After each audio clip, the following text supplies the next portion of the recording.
I think over the last 15 years, we've seen quite a lot of consolidation in the sector. And I think people perceive that that's just focused on the biggest corporates. And whilst it's true that the big 5 corporates have grown exponentially in that 15-year period, what I think we've also seen is more and more people buying multiple dental practices. So when we started 15 years ago, it was much more common that people bought one practice and then ceased at that point. Whereas nowadays, we have, I think, in excess of 600 different individual groups who own more than 3 practices, I think it is, in their estate.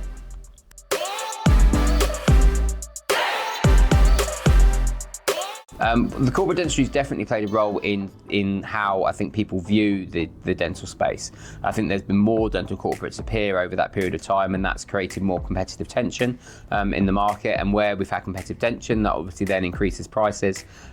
So I think where the corporates have led the market in terms of pricing, that's then followed through the rest of the market. I think also you've seen the corporates just to an extent professionalise some of the M&A side of the sector.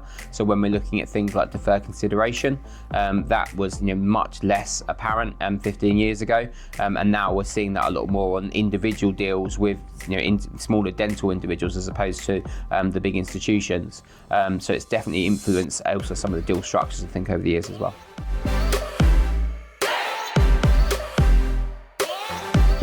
I think what's interesting is that if you look back 15 years ago, obviously we didn't exist.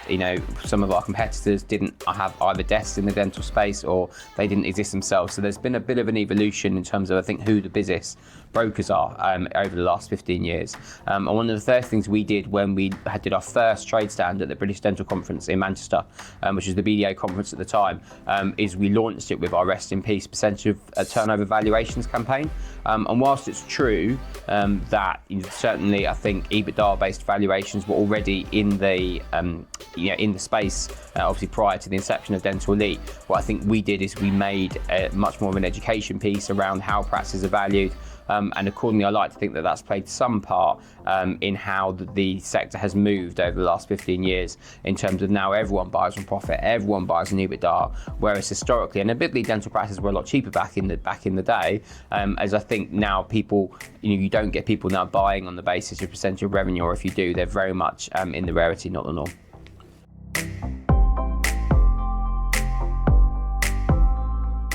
I think where Dental Elite probably strikes a chord is that we will act on some of the biggest transactions in the market as well as some of the smallest transactions in the market. I think a lot of other agents have sort of found their space in terms of what they prefer to do, whether they prefer to do non-corporate deals or whether they focus just purely on the big stuff.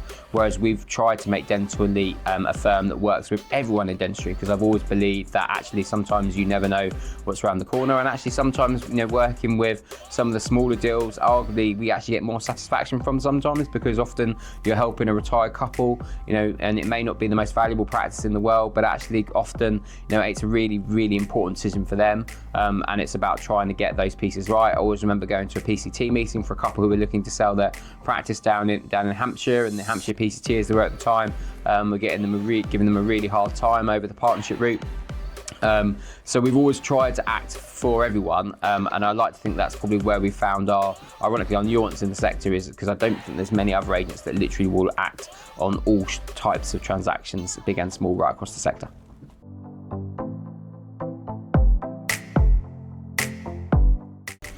Well, I think it's probably fairly safe to say that over 15 years, we've had a few marketing fails. Probably the one that crops to mind myself or is the biggest trade stand we invested in, which at the time was a lot of money for a very small independent company down at Excel in London. I think it was the dental showcase, and we had this great idea to get loads of foot traffic into the stand by putting a wine bar in the middle of the Excel, which worked absolutely fantastically.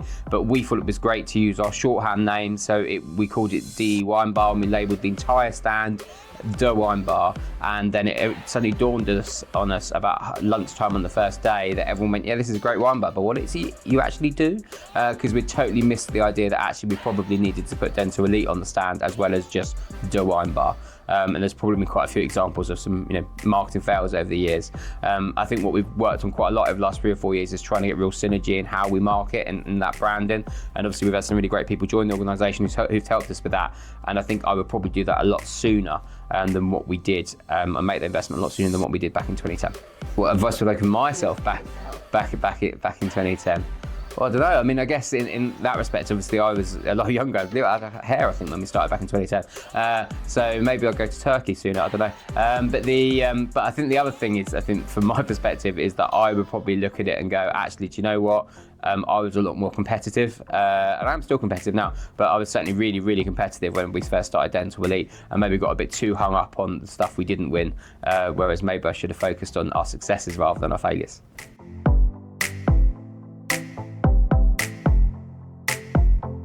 I mean, that's $1 million question, because I don't think any of it's true, because I guess in one space you've got, you can look at the pharmacy sector and say actually they went for a lot more consolidation, a lot more quickly than the dental space did, and they're now going back the other way.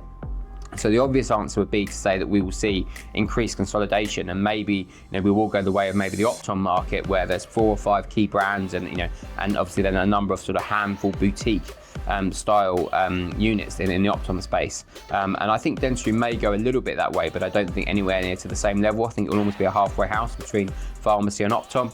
Well, certainly I think a lot of the bigger brands, obviously my dentist going for a real big consumer brand at the moment, and will become like big, and there'll be household names, but equally I still think there'll be a space for probably anywhere up to sort of 3,000 independent private practices, or indeed maybe even delivering some NHS that are more boutique.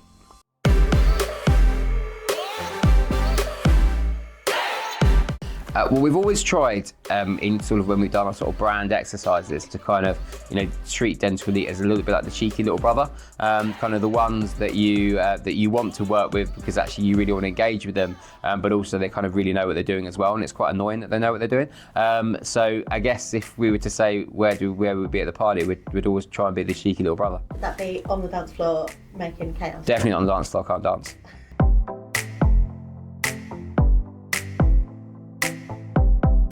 Is this where you say world peace? I mean, I guess from our side of things, we've been really lucky over 15 years. We've had some really great people who've joined the organisation. Some of them aren't still with us, and obviously have moved on to bigger and higher ladders to climb, and others have been with us for a lot of that 15-year period. So I guess from our side of things, obviously what we'd really like is to have a team that continues to really recognise that Dental Elite is kind of where they want to be, and whilst we know we're not going to be everyone's forever, is that when we lose people, that we're losing them to the right opportunities at the right time.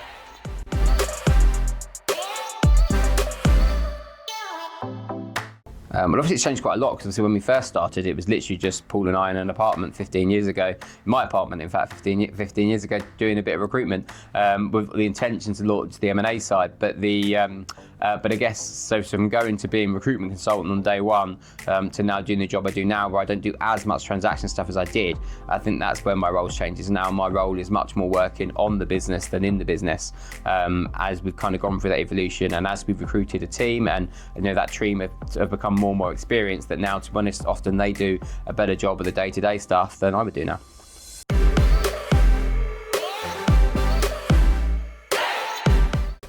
I mean, obviously, I guess we record a lot of water coolers, and obviously only a certain amount of them actually make the final cut. So we've had some very interesting filming experiences over the years, and cuts and that kind of stuff. But we've had members of staff who are meant to get a train to Birmingham and accidentally get on the train to Cardiff. We've had Dental Forum where Sue booked his flight to the wrong side of Spain. There's been lots of things over the years.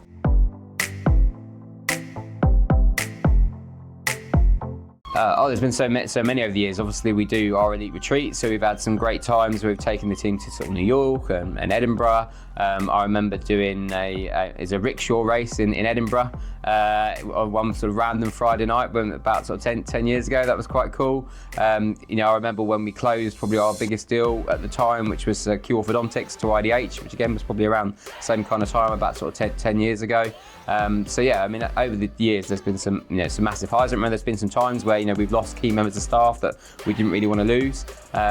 But I think probably the biggest memories have probably been some of the social stuff we've done over the years with the team.